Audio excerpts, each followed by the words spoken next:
أعوذ بالله من الشيطان الرجيم بسم اللہ الرحمن الرحیم. جی اب ہم آتے ہیں نیکسٹ لیسن پر. نون ساکن یا تنوین کے بعد، نون ساکن اور تنوین کے بعد ہم نے پڑھا تھا حروف حلقی، وہ اظہار حلقی ہوگا. اب ہم دیکھتے ہیں نون ساکن یا تنوین کے بعد حروف یرملون میں سے کوئی حرف آ جائے. کون یرملون؟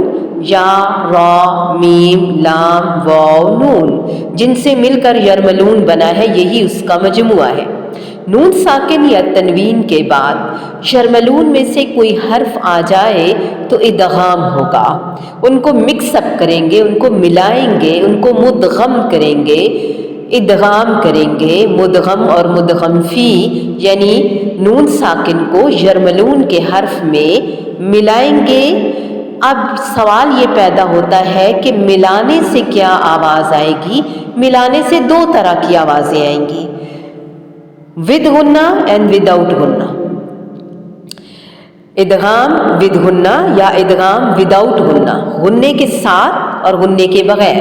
مثلا آپ پانی پیتے ہیں سادہ، پھر آپ پانی میں جام شیریں ملاتے ہیں، تو جام شیریں ملانے سے وہ جام شیریں کی اس میں اثر آ گیا. پانی جب جام شیریں میں مکس ہوا تو مکس اپ ہو گیا، مکمل حالت بدل گئی، پتہ نہیں چلا، لیکن حالت باقی رہی. مدغم تو ہوا، ادغام تو ہوا، لیکن نون کی آواز باقی رہی یا نہیں رہی، یہ دیکھتے ہیں.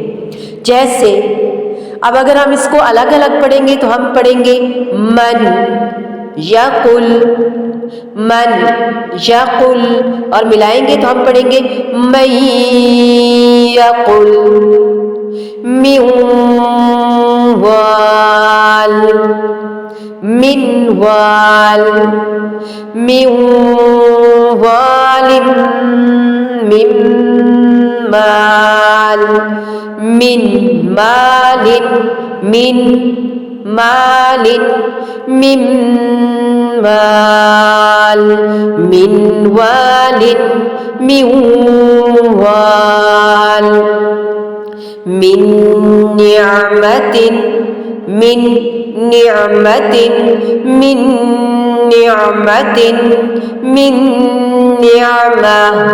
اگر پچھلے لفظ کو اگلے لفظ سے بھی ملائے نا تو وہاں بھی ادغام میں سے ہی کوئی رول ہو رہا ہے، جبکہ اگلی لائن کے ساتھ ملائے تو پھر اظہار حلقی ہو رہا ہے.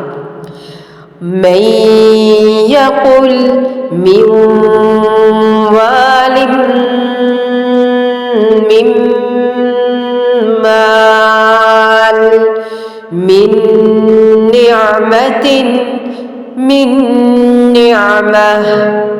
ان لیسا، اللیسا، جب ملایا تو نون کی آواز نہیں آئی اس میں، یہ وداؤٹ غنہ ہے. ادغام تو ہے لیکن بلا غنہ ہے، غنے کے بغیر ہے.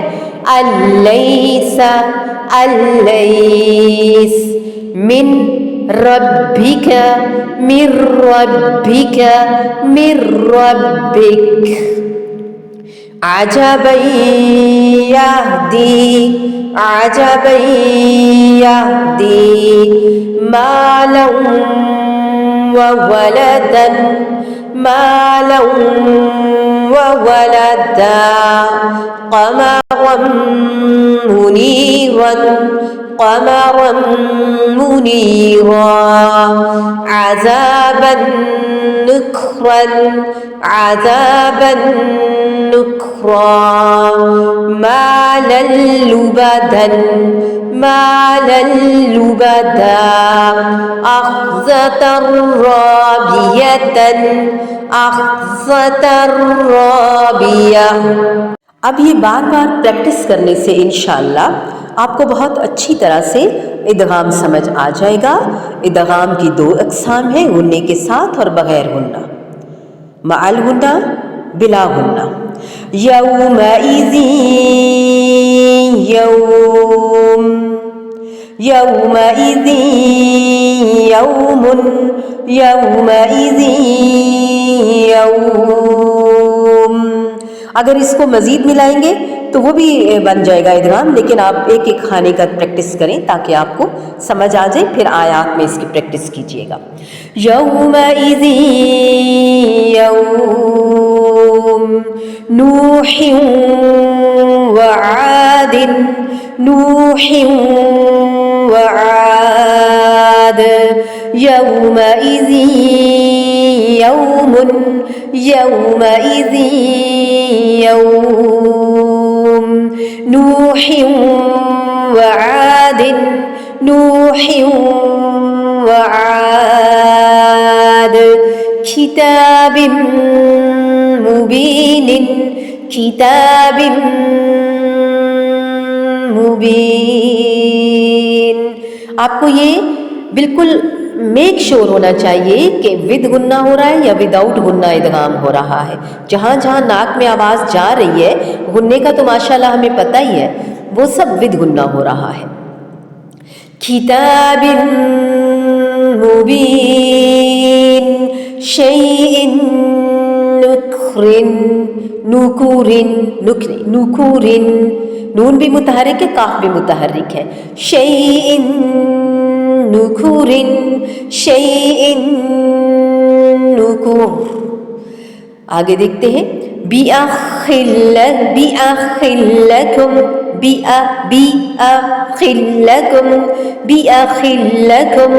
بِأَخٍ لَكُمْ وداؤٹ غنہ ہوگا. ثمرۃ رزقا ثمرۃ رزقا ثمرۃ رزقا بِأَخٍ لَكُمْ بِأَخٍ لَكُمْ ثمرۃ رزقا سحر یؤثر سحر یؤثر عذاب واصب عذاب واصب عذاب واصب سحر مبین سحر مبین طلع نضید طلع نضید نفس لنفس نفس لنفس غفور رحیم غفور رحیم. ایک اور بات یاد رکھنے کی ہے کہ نون ساکن اور تنوین کے بعد یرملون کے حروف الگ الگ کلمات میں آئیں گے. نون ساکن یا تنوین پچھلے لفظ کا آخری حرف ہوگا، جبکہ یرملون میں سے کوئی حرف اگلے کلمے یعنی اگلے لفظ کا پہلا حرف ہوگا، تو وہاں پہ ہم ادغام کریں گے. لیکن اگر نون ساکن اور یرملون میں سے کوئی حرف ایک ہی لفظ ایک ہی کلمے میں آ جائے تو وہاں ادغام ود غنہ یا وداؤٹ غنہ کی بجائے اظہار مطلق ہوگا. مثلا یہ پورے قرآن میں صرف 4 الفاظ ہیں جن پر یہ ہوگا. کیا ہے؟ قنوان صنوان الدنیا بنیان. حالانکہ یہ نون ساکن کے بعد یرملون میں سے ہی حرف ہے، ہم ان کو غنہ ادغام مدغم کرنے کی کوشش نہیں کریں گے، بلکہ نون کو ظاہر کر کے ادا کریں گے. امید ہے آپ کو سمجھ آ گئی ہوگی. بار بار پریکٹس کیجیے.